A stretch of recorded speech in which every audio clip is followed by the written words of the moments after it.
Welcome back to Temporal Directive, the Star Trek fan podcast rewatching the entire franchise in chronological order. I'm Gary. And I'm Tom. And this week, we're watching Star Trek Enterprise's A Night in Sickbay.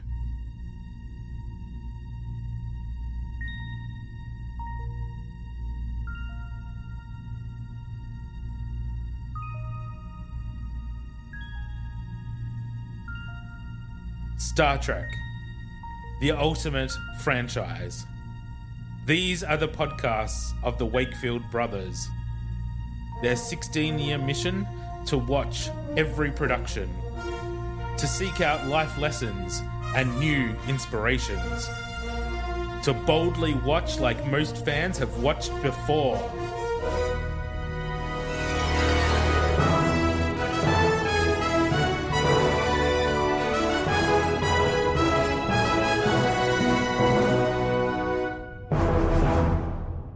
How has your week been, Tom?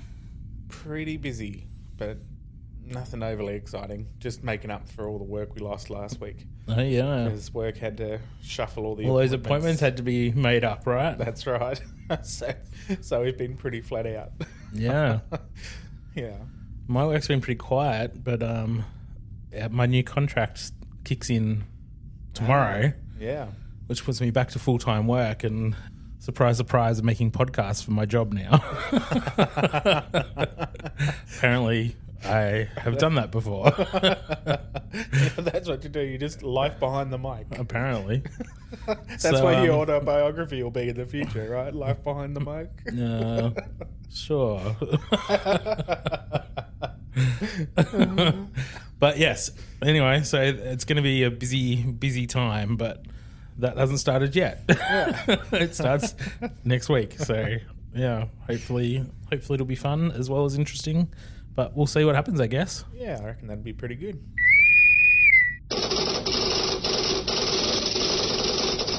In Star Trek news, announced way back in 2022 and not mentioned since, Star Trek is about to enter the scripted audio series world. Why don't you look excited, Tom? This is an audio podcast series called Star Trek Khan, which was announced just the other day that it has actually already wrapped production and is now in post-production. First conceived as a television miniseries written by Nicholas Meyer, who was the director and uncredited writer of Star Trek II: The Wrath of Khan, as well as my favourite Trek movie, The Undiscovered Country.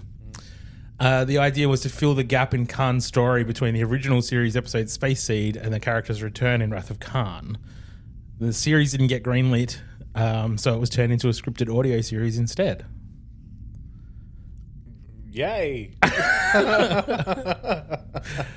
Oh, there's no pleasing some people. Well, I have two questions. Yes.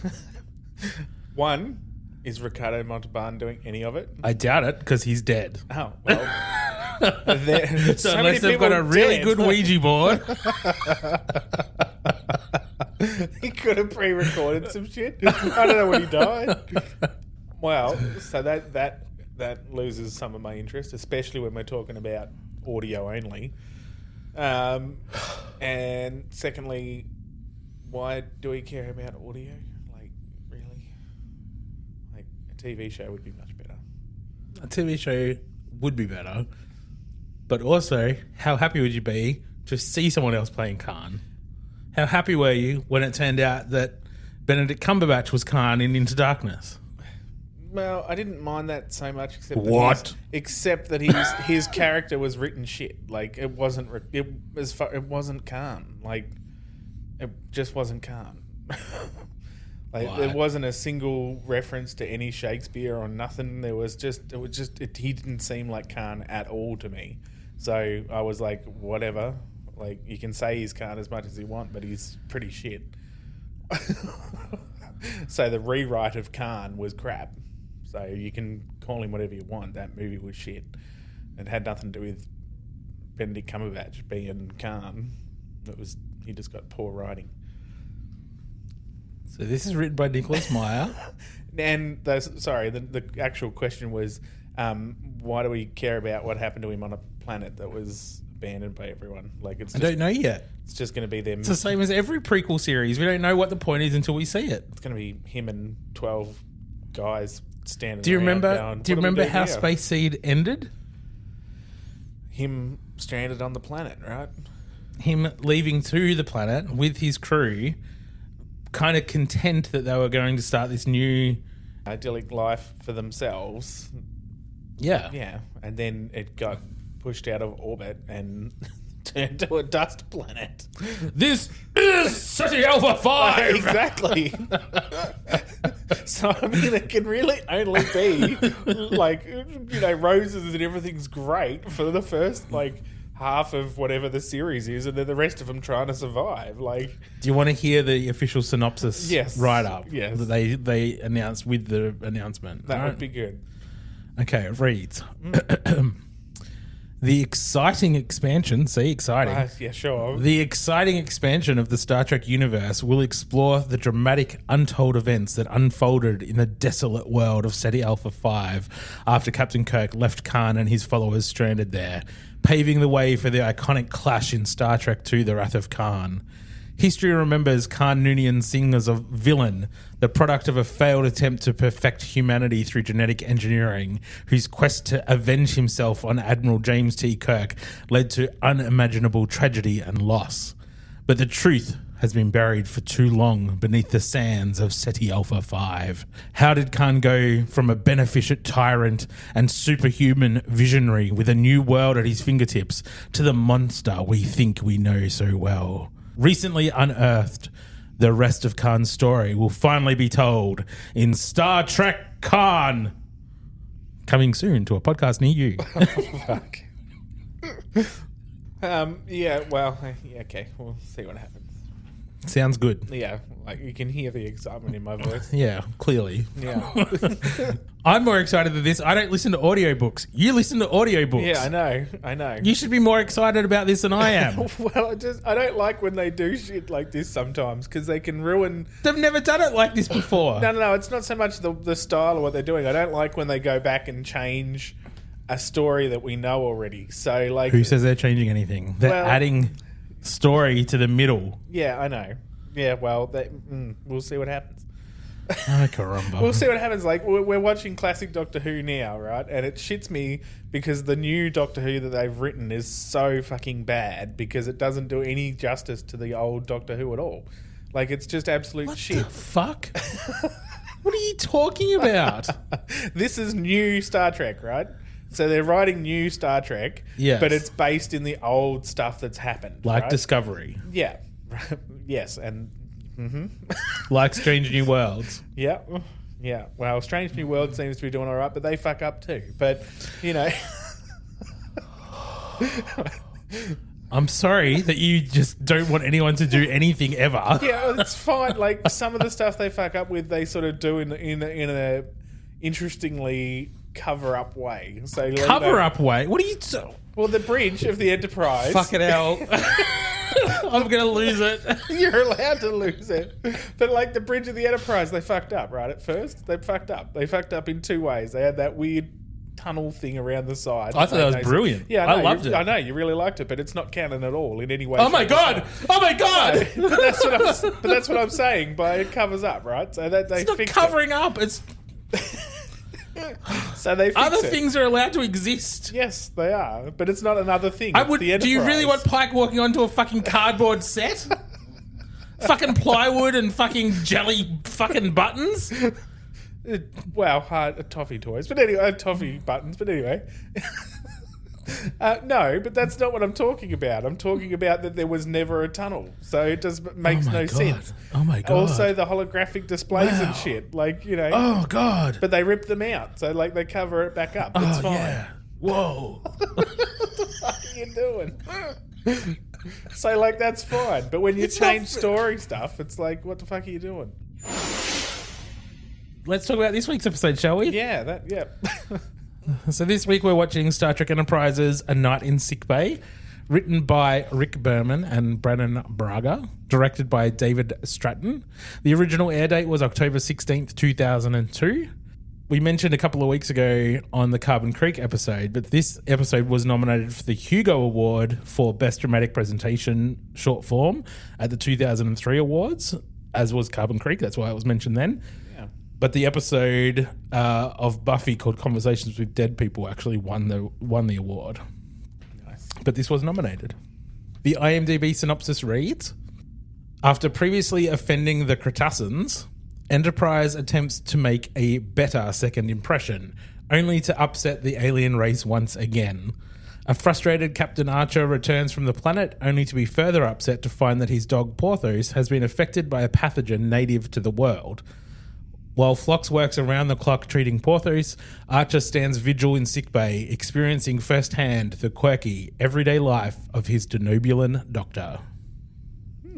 Yeah, right. I think we're going to hate Archer in this episode. Yeah, I have a feeling. We are. I kind of already don't like him just from the synopsis. Yeah. Because it sounds like he's going to be racist pretty much straight up, or essentially. I just meant the way he treats his dog. Yeah. Like, just takes his dog to random planets where anything could happen. Yeah. Yeah, well, that too. He's a fucking idiot. Just Not a run very around. good, he's not a very good pet owner. No, you can stay locked up and then I'll just let you run on a random planet not knowing what's going to get kill sick. you. Yeah. Ridiculous. Gets eaten by a fucking alien animal. An idiot. Anyway, let's go watch it. Righto. And we're back from our night in Sickbay. Well, Tom, what did you think? Yeah, it was pretty good. It does remind me how much I don't like Archer as a captain. Yep. But, I think that was going to happen, as we mentioned sort of before the episode. Yeah. we weren't going to really like Archer in this. And I don't. No, it was just terrible. He's not a good actor. He's Well, really I'm not saying that. You can say that. I'm certainly saying it. I'm not holding back. We as a podcast do not have a problem with Scott Bakula. I as Tom, however. But yes, I thought this was a pretty poor performance from him in this particular episode. Yeah. Countered probably because Yes. the Dr. Phlox, I can't remember the actor's name, how terrible is that? Yeah. But his performance is amazing in this. Yeah, it's brilliant. He is that character. And Yeah. that's probably why you forget his name, because he's just Dr. Phlox. Yeah. Yeah, absolutely. He just does such a brilliant job. He was so good in this episode and just made Archer look worse. Yeah. And then Archer was just like a sulky, whingy asshole through the whole episode. That's it. Through the whole episode up until the end. And even when he has like the epiphany or whatever the hell it is, it's not really an epiphany because Dr. Phlox basically just leads him down the road. It's like, you just don't believe it either. Like, it's just like, it's scripted. It annoys me. Like, the episode as a whole is good, but he is just terrible. Yeah. I think I might be a grumpy asshole too if my dog was sick all night and close to death. Yeah. But I don't feel like I would take it out on the people that work for me. No, that's right. Like, it wouldn't be them. Do you know what I mean? Yeah, Like, I do. You wouldn't be getting grumpy at the first officer and all that kind of stuff. Like, you just wouldn't be doing that. yeah. Anyway. All right. Let's get into it, shall we? Yeah. We open on the Enterprise decon chamber, the porn studio. Yeah, that's the blue light, not red light. With Archer, T'Pol, Hoshi, and Porthos getting their bio gel rubbed into them for decontamination. Archer's grumpy. Bitching about the 6 days or whatever. Yeah, they 6 spent days down they there were groveling because they ate lunch last time a few months ago. They were still upset about that. Yeah. And they're trying to get plasma injectors from the Kreetassans. And they're not giving them up because they're offended. And then they got offended by something on the planet and they ended up coming back up and now they're not sure what they've done this time. Yeah. Yeah, could have been anything. So Phlox comes over the comm and says that the 3 humans are good to go, but Porthos needs to stay for a while because he's picked up some sort of pathogen from the surface and none of the decon agents they've used have been effective, so needs to try something else. So they fuck off and leave him there. And can we just reiterate again, there's no airlocky decon chambery section outside the decon chamber. I know. So they just go straight into Gen Pop. Yeah, they just walk straight out. Shouldn't there be a stop gap measure in between or something? A little airway, little something. Like one of those showers from E.T. Or somewhere at least to get the goop off. Like right the afterwards. air, the air pressure whatever. Thank you. There should be something there. That's right, there should be. Because what if it was an airborne pathogen? Yeah, that's exactly right. You need something that actually has that little gap there so that you can contain it in between. So you've got that little safety zone. We cut to engineering. It's 9:09 p.m. Very specific. Very specific. Trip is talking about the need for the plasma injectors, and he says that we all know what happens at warp speed when you've only got 3 plasma injectors. Do we? Apparently. Do you know? I don't know. No fucking idea. I'm not a warp field engineer. I got no clue. They could have told us. That's right. Instead of just implying. Yeah. I don't know. What does happen? I don't know. Does the ship explode? Maybe Does it end up just warping in a these circle? circles. That's it. Start doing donuts in space. So they're talking, Archer's complaining, what a shock, about offending the Kreetassans again. Trip's asking what happened. I don't know. I was a perfect gentleman. They're just impossible. These people are impossible. That's it. I could never do anything wrong. It's all their fault. Exactly. But Archer says that he will try to get to Pol to communicate and see if they can get the injectors. We cut to Sickbay as Archer's walking in. He says that he just went down to decon and thought that Dr. Phlox was down there with Porthos. But Porthos is in a little isolation box with the rubber gloves in the side so that you can pet him. And Phlox says that his autoimmune system is collapsing, that the pathogen has been isolated, but it's broken down his protein sequence. Very technical. He says that he can't explain it, but it shouldn't be affecting him like this. So he's running more tests. Archer asks if it could be life-threatening. He says it's too early to tell. And then Archer checks to make sure that we sent the Porthos' genome down to the Kreetassans with the human genome so that they could make sure that there was nothing down there that was going to be bad for them. Everything going to be safe. Phlox says, yes, absolutely. I transmitted them myself. So they should have noticed if there was something there that was going to impact on their immune systems if they took the time to check. So Archer is pissed off. Yeah. Extra shitty. Now he's like, these lazy fucking Kreetassans didn't even bother to check the fucking records. Yeah. They just said, yeah, come on down. And I'm the one that has to apologize. Yeah, me? On me, fuckers. Which I'd be a bit pissed too, obviously. But it doesn't rule out the fact that you might have done something wrong as well. Correct. But Archer says, I've got the line in front of me. He says, I'm told I've offended these people twice. Once for eating in front of them. The second time, I don't even know what for. But if their carelessness has hurt Porthos, or God forbid ends up killing him, they're going to find out what being offended is all about. Good captaining right there. Yeah, that's great. Revenge is a dish best served cold. Thanks. Weren't we talking about Khan earlier? Thanks, Khan. Yeah. Like, what the fuck? Good captain. Fucking Good great captaining. captain. Yeah. Let's start a war with the Kreetassans. That's it. Going to blow this fucking planet. I'm going to blow this planet to the ground. Fucking Jesus. We cut to the bridge. Archer arrives and asks Pol if she has reached the Kreetassans. And she says yes. And he says, and she says, I think we should discuss this in your ready room. Hoshi gives them a look like, yeah. But they walk off into the ready room. And T'Pol says that outside the Hall of Diplomacy, there was some very special Elvira trees, over 300 years old. And he says, cool story, bruh. What am I apologizing for? So? Are you getting these plasma injectors or what? Or what? She says the Kreetassans consider the Elvira trees cultural treasures. And apparently, Porthos urinated on one of them. and he loses his shit. Yeah. That's what they're insulted about? Yeah. She says it's understandable. No. What? Is it?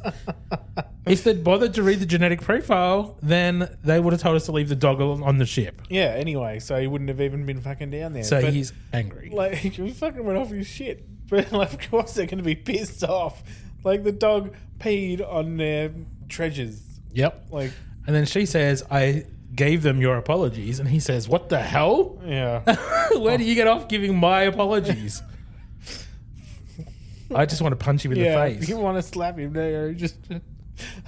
I miss Picard. Yeah. Yeah.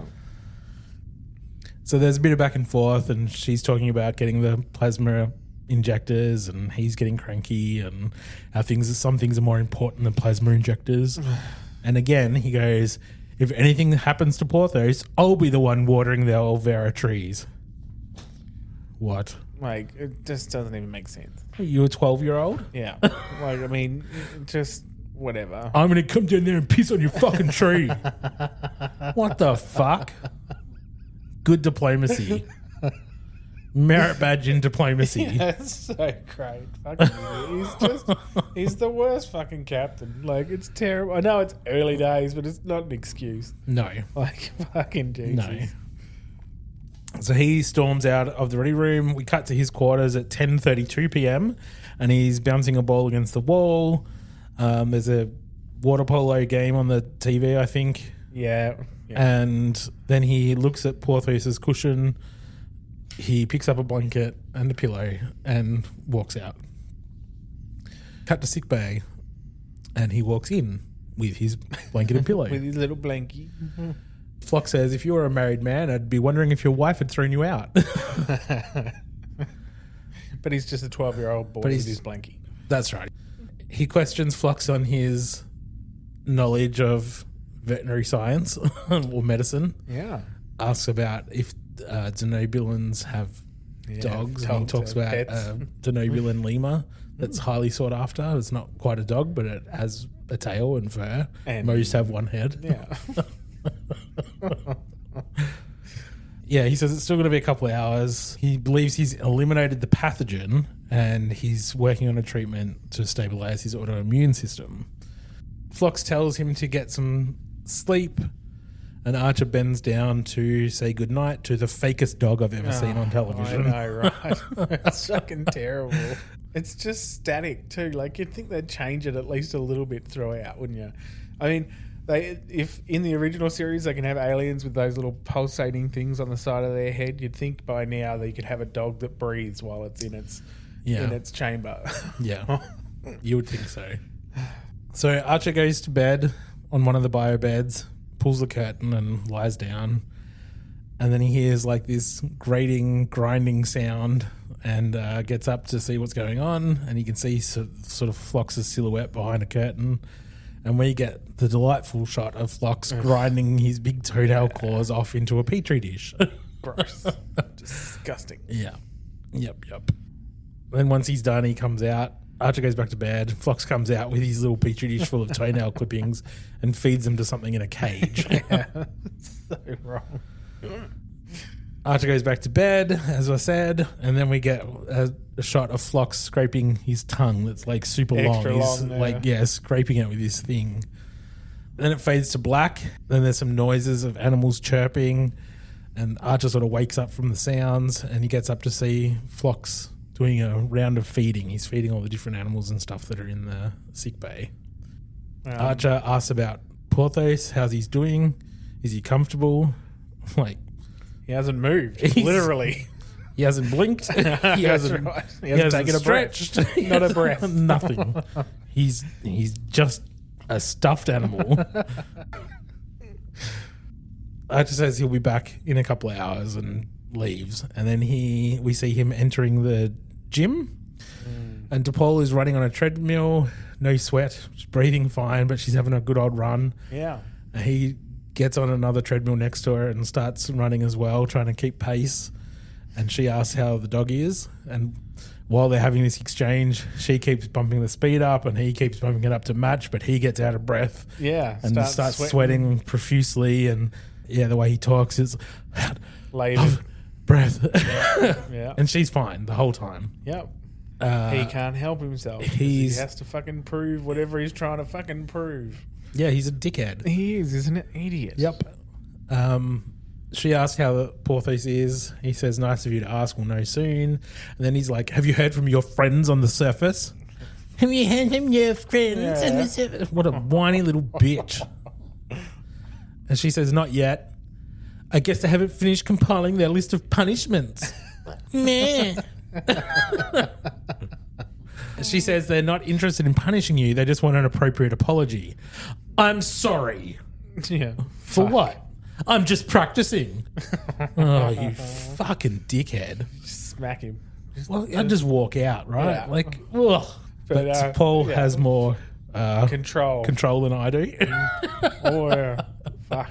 Because, I probably would have had a go at him, but she is calm and whatever. Yeah. And basically says that he's a dickhead in a nice way. That you obviously place more importance on the quality of the air your pet breathes than on the quality of the plasma that drives your ship. She's not wrong. She's not wrong. And he is very shitty about this. Well, it's got a good point. You don't take your dog down to a political bloody engagement. Like, nope. Why would you do that? Especially, she says, when you know that we offended them just by eating last time. Exactly. Like, so what of would all you... the species to go... Taking your dog with. To. Yep. Like, what? He's an idiot. He's a fool. Yep. So she stops running on the treadmill and starts to walk off. And he says, what's the matter? And she says, I obviously can't keep up with you. And then she gets a phone call from the bridge.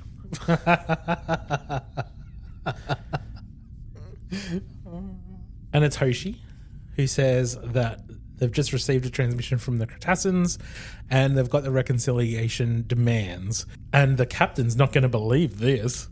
But the captain's in the room and says, you'd be surprised, Hoshi. Yeah. I'm right fucking here. God, he's so cranky. He is. He's a little...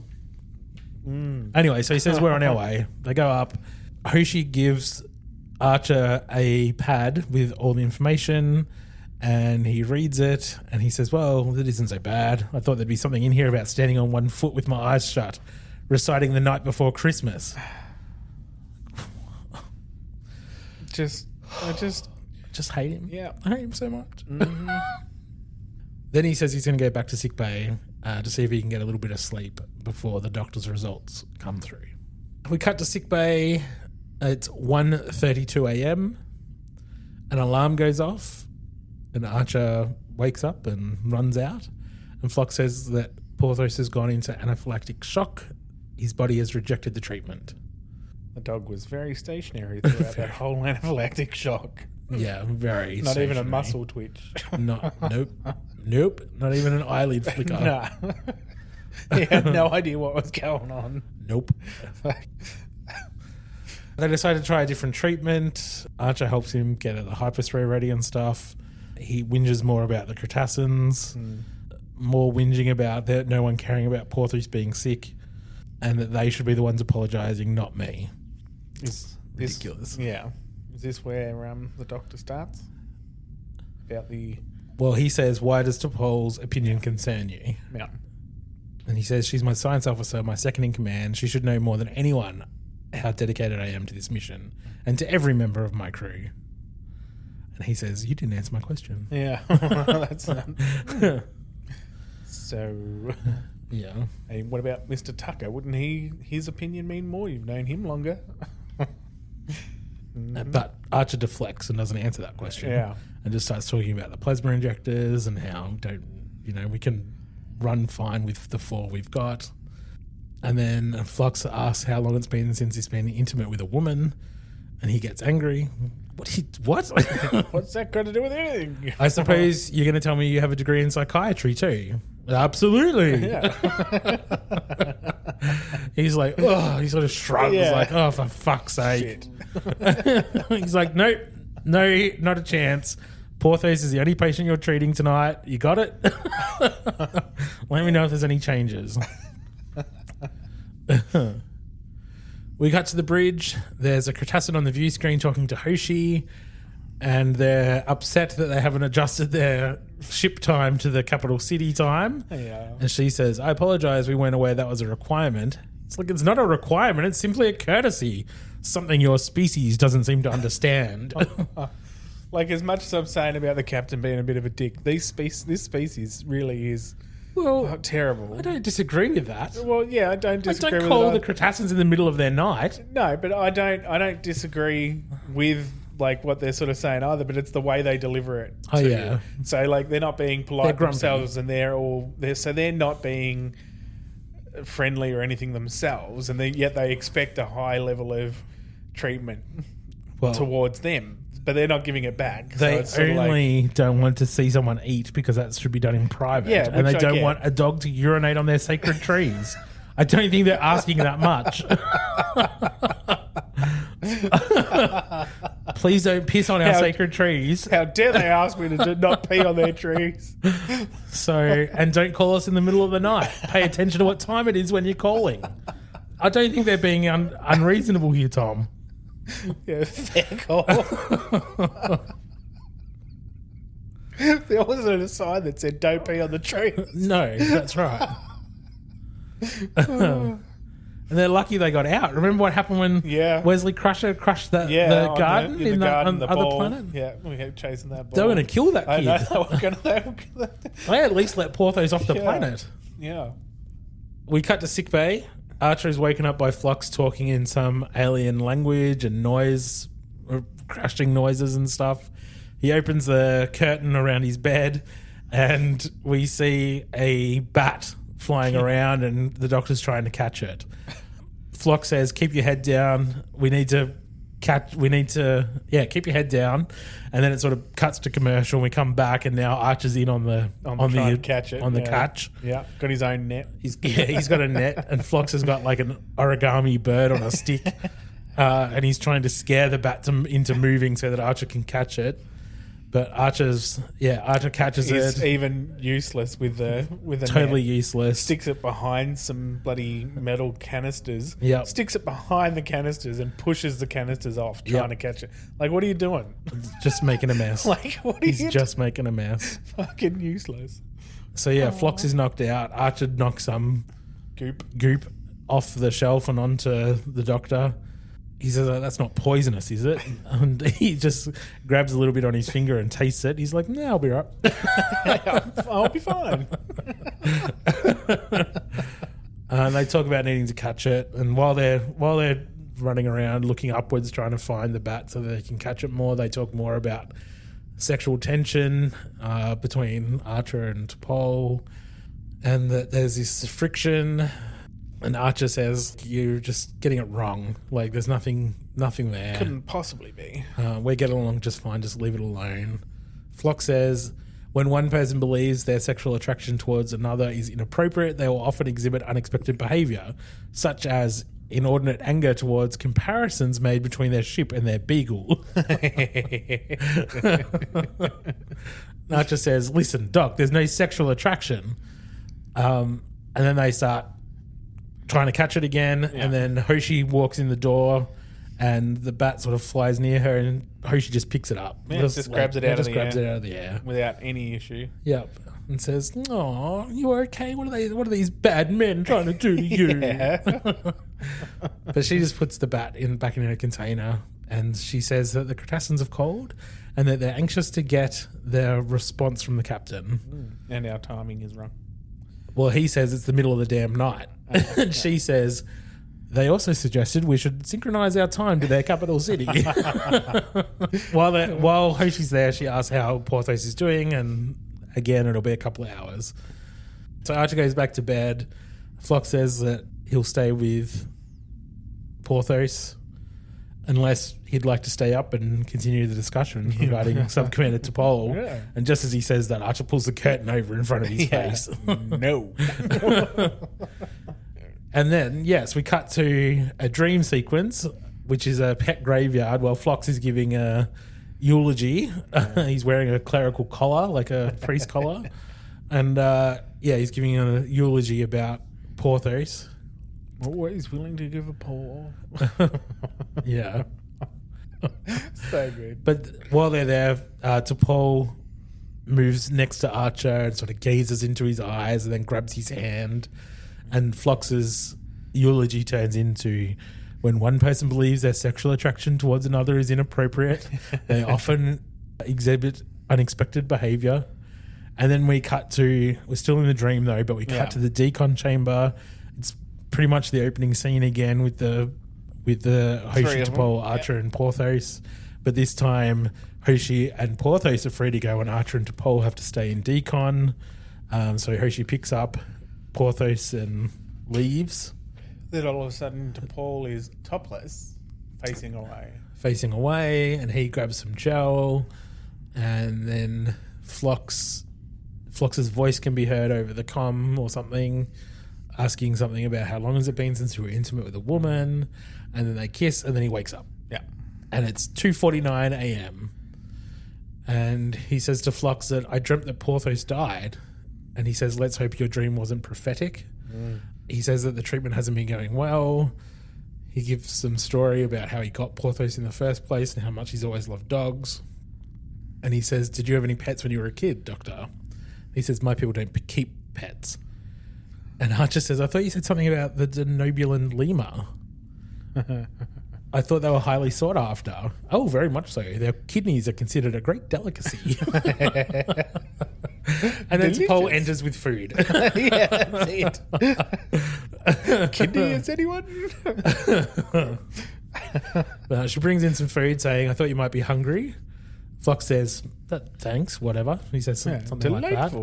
And he says, was there something in their list about apologising on a full stomach? What an asshole. Like, just say thank you. Yeah. But he does apologise. And then he says, I haven't slept very much, but I'm doing the best I can. I mean, the best I can. Oh, my God. Ridiculous. Yeah. Anyway, Archer says his main focus is on Porthos. She apologises for interrupting. He says, no, it's fine. When you get back to the bridge, send me your list. So dumb. I do like how Dr. Phlox, when he first said breast by accident, he just sort of walks past him and goes, Yeah, while he's eating, right? Yeah. It's sort of like, it's like, that was interesting. So yes, T'Pol leaves. Phlox makes a comment about the slips, the breast and the lips comments, and then says that the treatment was partially effective. His immune system is stabilizing, but his pituitary gland was severely damaged. So he's going to use a Calrissian chameleon. Is that from Cloud City? Or It sounds like it. It definitely says Calrissian chameleon. That mean he was a chameleon all along? Does that mean he was a shapeshifter? It could have been, yeah. Is Lando could have been. Is Lando a shapeshifter? Alien species that transforms. Poor bastard. He's a founder?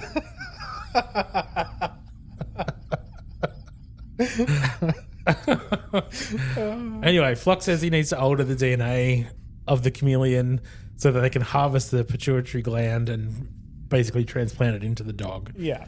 This was a good moment. I quite like this because they sort of rush around and, grab this for me and, pulls out a tank and fill it up. And yeah, I have to fill up this tank. And are you going to drown my dog? Yeah. Only for an hour, Captain. Yeah, easy to resuscitate. Yeah.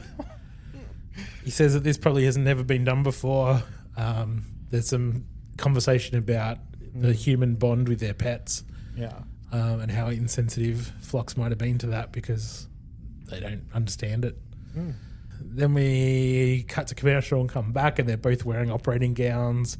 They're doing the surgery while they're talking about the sexual tension between Archer and T'Pol. This looked really cool. It was not too, apart from the fake ass dog, but Huh? Yeah. Well, I mean, I think it looked cooler in this moment. With it was fine in this moment Yeah. because you expected it to be like that. Yeah, well, the dog in the big chamber, the water and everything like that. Yeah, sort of half sitting up, half kind sitting of. up thing. That was pretty cool. I quite liked that. So yeah, they continue talking about Archer and T'Pol, but they also talk about Dr. Phlox having 3 wives who each have 3 husbands, and what was it, 31 kids. 31 in total. kids Yeah. at the last count. Some really insight into Denobulan lives, I guess, Yeah. and how happy the Doctor is to be on Enterprise and working in the exchange program. Yeah. And then how he doesn't speak to 2 of his 5 kids. Yeah. Mm. And then Archer apologizes for accusing him of being insensitive. And Phlox says, as I recall, you accused my entire species of being insensitive. Yeah. And so Archer says, well, then I apologize to you and all of your fellow Denobulans. And he says, I can't speak for the others, but on behalf of myself, I accept. And to think T'Pol told me you were incapable of apologizing. Funny enough. Then we cut to a sea shuttle going into the Kreetassan capital city, and then we're outside the Hall of Diplomacy on the Kreetassan homeworld. Archer is stripped down to the waist, and he's got these weird Brady things in his Beads and hair. braids. Yep. He's got alien symbols painted on his body, and he's chainsawing. A very tree that they give a fuck about, right? It doesn't say it's one of the fancy trees. This is not a sacred tree. This is Just this a is regular pleb tree. This is a tree representing an important tree. Or maybe now that it got pissed on, it has to be destroyed. cut up and be laid Yeah, down. see? So he's slicing it up and doing some sort of fucking ritual. Yeah. And he gets it wrong, and he checks his pad, he gets it right, and everyone nods and smiles. And gets happy. Yay! Everyone's happy. We cut to the ready room.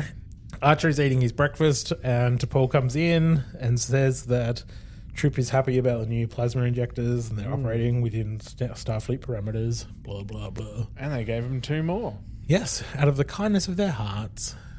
He likes them now? Apparently. He apologizes to T'Pol while he's on the. He's on a high of Yep. apologising. Yep. And she says, "Don't worry about it, mate." Yeah. I didn't give She'll a fuck. be right. I didn't give a fuck in the first place. Why are you apologising? Exactly. You're the one who made a fool of yourself. Yep. And then he says something about friction and people being of the opposite sex. And then she says, "Then it's a good thing that you're my superior officer." We're not in a position to allow ourselves to become attracted to one another. Sure. So done. That's that relationship over. Yeah. OVAH. That's it. Sure. That was a little Kath and Kim Yeah, reference for yeah. our Aussie listeners. We cut to Sickbay, and Archer is coming in, and Phlox says, "I hear things went very well." He says that I doubt I would have even gone down there if it hadn't been for you, Doc, so I owe you that. Certainly wouldn't have. He asked how the transplant went, and he said, fine, no sign of rejection at all. And he says that it's safe to take Porthos home. So Archer grabs him out of the tank or the box, Yeah. says thank you, and leaves. And Phlox says that you're welcome back anytime, and has a big CG smile on his face. Yeah. And that's the end of the episode. Yeah. Well, now we talk through it.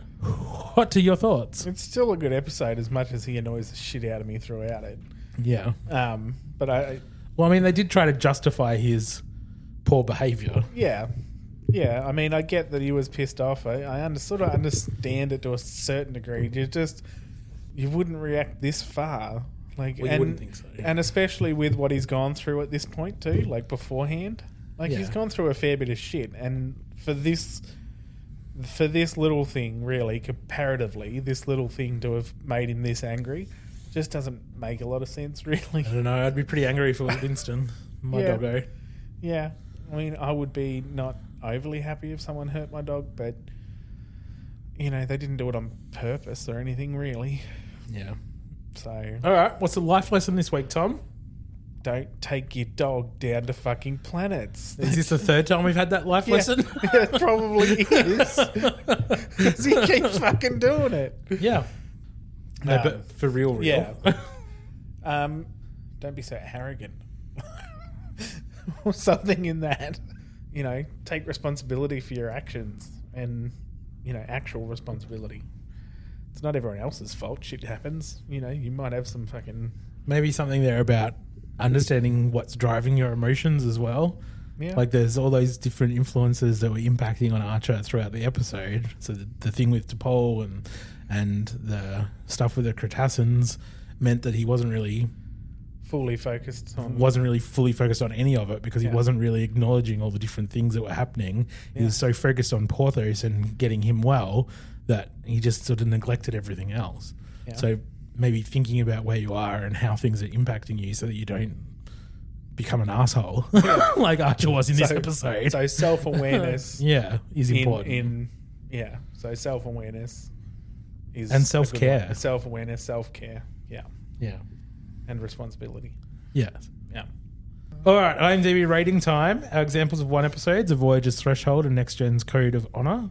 Examples of 10 episodes are Next Gen's Tapestry and Deep Space Nine's Far Beyond the Stars. With those in mind, what are we going to rate this week's? I'm going to go with a 7 or an 8. I'm not going to go as high as a 9. And that's because it was more Archer and that kind of annoyed me more than anything. Like Archer was good last week. This is the problem. His delivery is inconsistent. Exactly. Yeah, that's right. Last week in Dead Stop. Yeah, really good. Excellent. Yeah, yeah, and not so much in this one. So I just can't give it that high of a number. So a 7 then. A 7 would be where I'd be happy to put it, and I would have went up to an 8 if you had fought me. I think I enjoyed last week's Dead Stop more than I enjoyed this one. Yeah, even though Dr. Phlox is fantastic in this. Yeah, it's too heavy on the Archer. It's just not as good. It's just not as good a story either. Yeah. It's just not as good. Absolutely. All right. That's it for this week then. You can find us on Facebook at Temporal Directive Podcast and Instagram, just Temporal Directive, or you can email us at wakefield_productions@outlook.com if you would like to share your thoughts on this episode or anything Star Trek related. We'd love to hear from you, so please get in touch. We'll be back next week with the episode Marauders. Live long and prosper. Peace and long life.